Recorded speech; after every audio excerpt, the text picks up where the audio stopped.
अब्रू नुकसानीच्या खटल्यामध्ये संजय राऊतांना दोषी ठरवण्यात आले। संजय राऊतांना 15 दिवसांची कैद आणि 25,000चा दंड ठोठावण्यात आलाय। मेधा किरीट सोमय्या यांनी राऊतांविरोधात याचिका दाखल केली होती। बदलापूर प्रकरणात कोणता बदला पूर्ण झाला असा सवाल संजय राऊत यांनी विचारलाय। पुरावा नष्ट करण्यासाठी बळी घेतला, एन्काउंटरचं श्रेय घेण्यावरून सरकारमध्ये चढाओढ सुरू असल्याचा आरोप संजय राऊत यांनी केलाय। रस्त्याच्या कामातील घोटाळे मी समोर आणले, मुंबईत अनेक रस्ते खोदलेल्या अवस्थेमध्ये आहेत असा आरोप आदित्य ठाकरेंनी केलाय। मुंबईतील रस्ते कधी खड्डेमुक्त होणार असा सवाल देखील आदित्य ठाकरे यांनी उपस्थित केलाय। पंतप्रधान नरेंद्र मोदींचा पुणे दौरा रद्द झालाय। मुसळधार पावसाच्या शक्यतेमुळे दौरा रद्द करण्यात आलाय। पंतप्रधान मोदींच्या दौऱ्यावर आदित्य ठाकरेंनी टीका केली आहे। मोदींचा दौरा रद्द झाला पण स्थानिकांचे हाल झाले त्याचं काय असा सवाल त्यांनी उपस्थित केलाय। मोदींच्या दौऱ्यावरून रवींद्र धंगेकरांनी टीका केली आहे। मोदींच्या दौऱ्यावर करोडोंचा सुराडा करण्यापेक्षा ज्येष्ठ नागरिकांच्या हस्ते पुणे मेट्रोचं उद्घाटन करा असं धंगेकर म्हणाले। नवरात्रीमध्ये भाजपच्या उमेदवारांची पहिली यादी जाहीर होणार आहे। अमित शहा यांच्या मुंबई दौऱ्यानंतर भाजपच्या पहिल्या यादीवर शिक्कामोर्तब होणार आहे।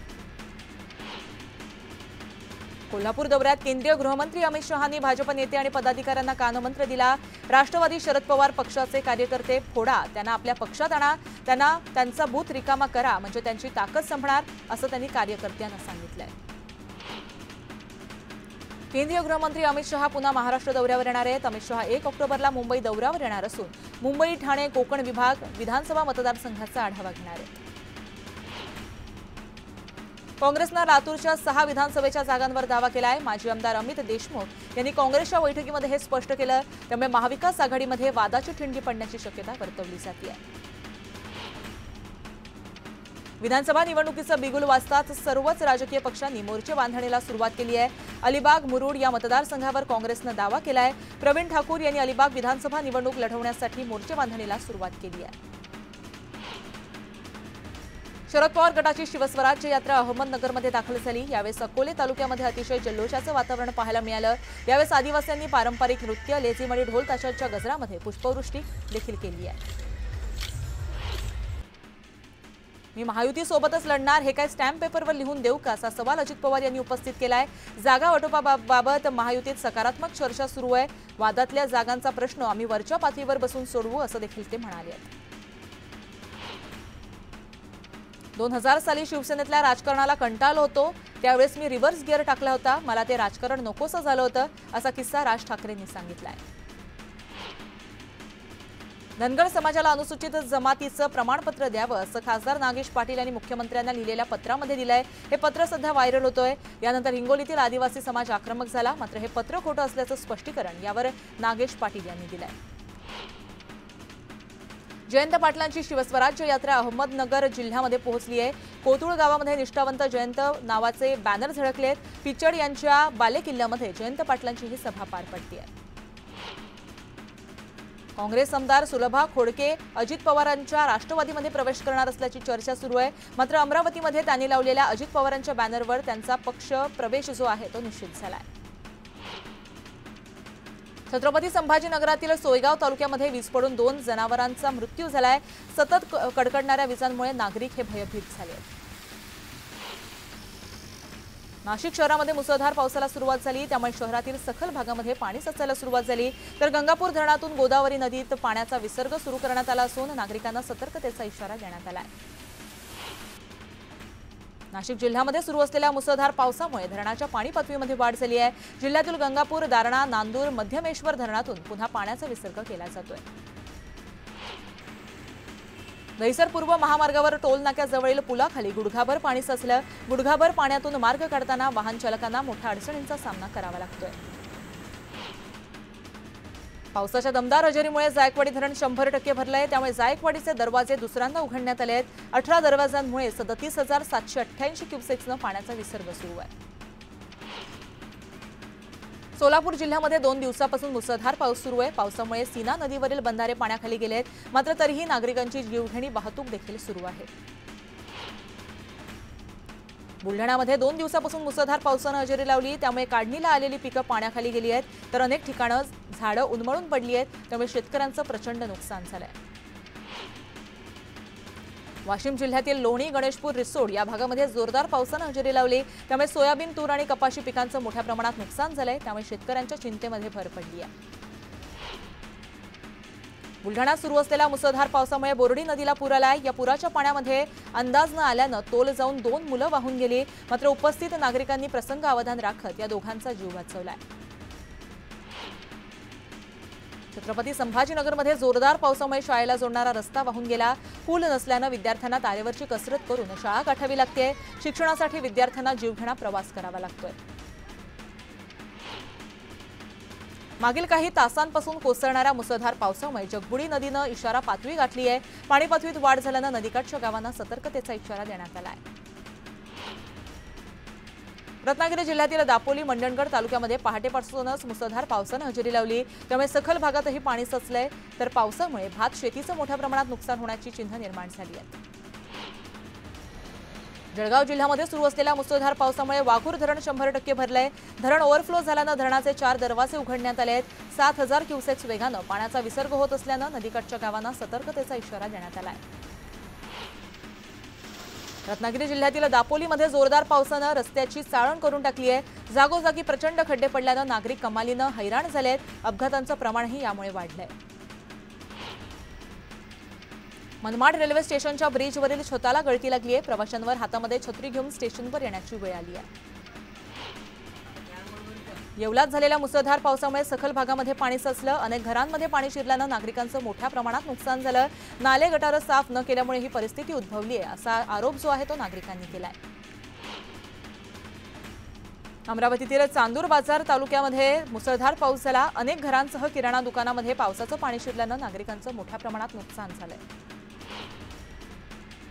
सोलापूर जिल्ह्याला पावसानं चांगलंच झोडपून काढलंय, त्यामुळे अक्कलकोट शहराला पाणीपुरवठा करणारं कुरनूर धरण हे 95% भरलं। तर पाऊस कायम राहिल्यास धरण ओव्हरफ्लो होण्याची शक्यता वर्तवली जाते। रत्नागिरी जिल्ह्यातील खेडमध्ये मुसळधार पाऊस झाला। मुसळधार पावसामुळे अनेक भागामध्ये पाणी साचलंय, तर मुंबई गोवा महामार्गावरील वाहतूक देखील मंदावली आहे। गोंदियात सकाळपासूनच अनेक ठिकाणी पावसानं जोरदार हजेरी लावली। पावसामुळे धान पिकांना मोठा धोका निर्माण झालाय, त्यामुळे शेतकरी आर्थिक आणि चिंतेच्या वातावरणामध्ये आहेत। बीड शहरामध्ये मुसळधार पावसामुळे रस्ते पाण्याखाली गेले, तर सुभाष रोड, जालना रोड आणि शहरातील मुख्य रस्त्यावर गुडघाभर पाणी साचलं, तर काही ठिकाणी महावितरणाचे डीपी देखील पूर्णतः पाण्यात गेले आहेत। दक्षिण सोलापूर तालुक्यामध्ये सर्वच गावांमध्ये यंदा सरासरीपेक्षा जास्त पाऊस झालेला आहे। अतिरिक्त पावसामुळे खरीप हंगामातील अनेक पिकंही वाया गेली आहेत। धाराशिव जिल्ह्यामध्ये झालेल्या पावसामुळे कळंब तालुक्याला सर्वाधिक फटका बसला। 3 मंडळांमध्ये अतिवृष्टीची नोंद झाली आहे। अनेक ठिकाणी काढणीला ठेवलेले सोयाबीन भिजल्यानं उत्पन्न घटण्याची शक्यता वर्तवली जाते। धाराशिव जिल्ह्यामध्ये झालेल्या मुसळधार पावसामुळे पिकांचं मोठ्या प्रमाणात नुकसान झालं। यावेळी नुकसानग्रस्त भागाची आमदार कैलास पाटील यांनी पाहणी केली। पंचनामा तातडीनं करण्यात यावा अशी मागणी शेतकऱ्यांनी केली आहे। लातूर जिल्ह्याला पावसानं चांगलंच झोडपून काढलंय। जळकोट तालुक्यातील अथनूर तिरू या नदीवर उभारण्यात आलेला पूल पुन्हा एकदा वाहून गेलाय, त्यामुळे अनेक गावांचा संपर्क तुटलाय। सांगलीतील तासगाव तालुक्यामध्ये सलग दुसऱ्या दिवशी ढगफुटी सदृश्य पाऊस झाला। सुमारे 3 तास पडलेल्या अतिमुसळधार पावसामुळे ओढ्यांना आणि नाल्यांना पूर आलाय। नागपूरसह परिसरामध्ये सकाळपासून पावसाला सुरुवात झाली। या पावसाचा खरीपातील कपाशी आणि तूर आणि सोयाबीन पिकाला फायदा होणार असल्यामुळे शेतकरी आनंदित झाले। खडकवासला धरणातून आता विसर्ग कमी करण्यात आला। 11,000 वरून थेट 4,000 क्युसेक्स इतका विसर्ग सध्या सुरू आहे।